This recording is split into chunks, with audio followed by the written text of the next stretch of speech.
Hey guys, welcome back to another video by Youlan, and in this video we'll be talking about auditory processing disorder, which is in our series of learning disabilities. So auditory processing disorder, APD, also known as essential auditory processing disorder, CAPD, impacts approximately 35% of school-aged children. Children with APD experience difficulties in comprehending auditory information in a manner distinct from their peers due to a lack of full coordination between their ears and brains. This interference affects the brain's ability to recognize and interpret sounds, particularly speech. By employing effective strategies, children affected by APD can achieve success both academically and in their overall lives.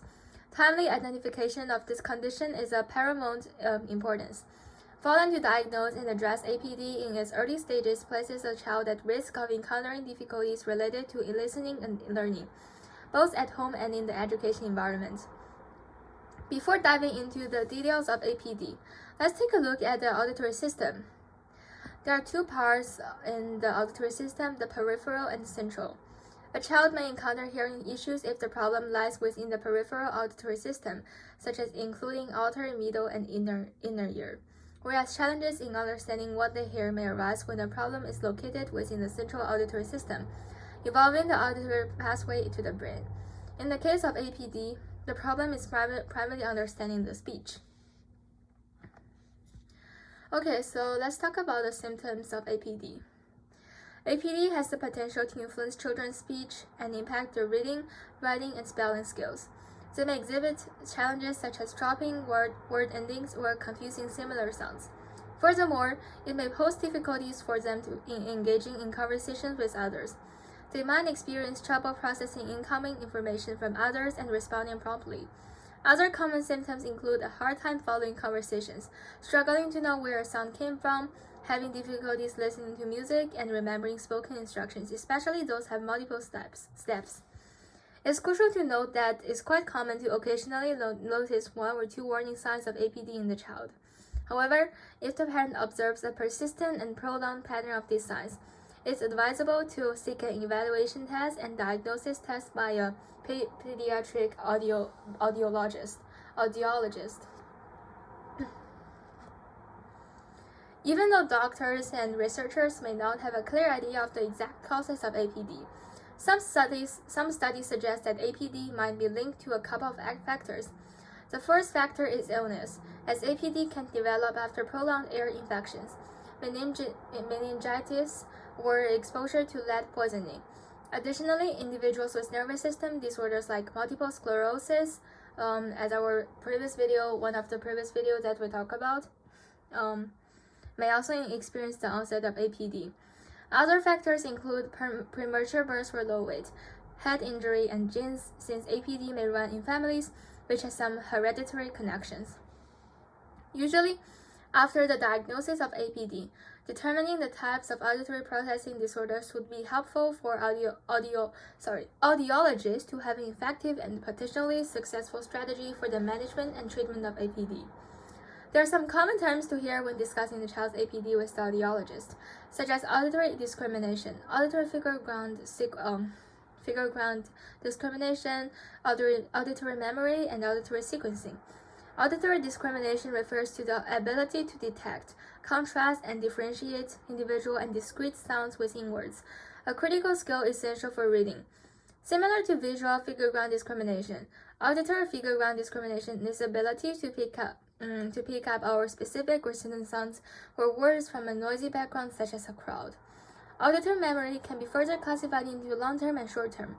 Long-term pertains to the capacity to recollect auditory information encountered in the past, while short-term auditory memory involves the retrieval of recently heard information. Auditory sequencing, on the other hand, relates to the aptitude to comprehend and recall the order of the spoken words. Okay, so here comes the diagnosis treatment of APD. APD is relatively difficult to diagnose due to its overlapping symptoms and signs that other disorders may mimic, or has as well. Not only APD, but other issues can limit children's ability to focus, understand, and recall. For instance, it commonly coexists and interacts with other disorders such as ADHD. However, there's one way to diagnose more accurately. As mentioned previously in the types of APD, pediatric audiologists are the only people who can diagnose APD, which involves some specific examinations and listening tests that will determine children's level of affected abilities, such as auditory figure ground, auditory closure, dichotic listening, temporal processing, and binaural interaction. The majority of traditional APD assessments require a child to be a minimum of 7 years old. As a result, many children may not receive a diagnosis until they reach the first grade or later. However, modern electrophysiology tests utilizing non-invasive electrodes to assess the body's response to speech can offer preliminary insights into the state of the central auditory system in children under the age of 7. While there's no cure for APD, several supportive measures can make a significant difference. Typically, treatment focuses on enhancing listening skills and concentration through auditory training. This training can be conducted with a hearing specialist or independently online. In some cases, especially for school children with APD, strategies like wearing a wireless earpiece connected to a small microphone worn by their teacher can help reduce background noise. Okay, so here comes our final part of this lecture. Conclusion. To sum up, auditory processing disorder affects people's, or usually children's, ability to understand sounds, including spoken words. While APD presents unique challenges, it's essential to recognize that early identification and diagnosis are treatment. Audiologists employ specialized listening tests to highlight areas of concern, and with the advent of electrophysiology tests, insights into the central auditory system can be gained even before the age of 7. Although APD is not curable, effective strategies such as auditory training can significantly improve listening skills, offering hope and more support to individuals experiencing this condition. So here are the references I used for this lecture. Thank you for listening, and please like and share this video if you and also subscribe if you really enjoyed the content, and yeah, just looking forward to my future videos. Thank you.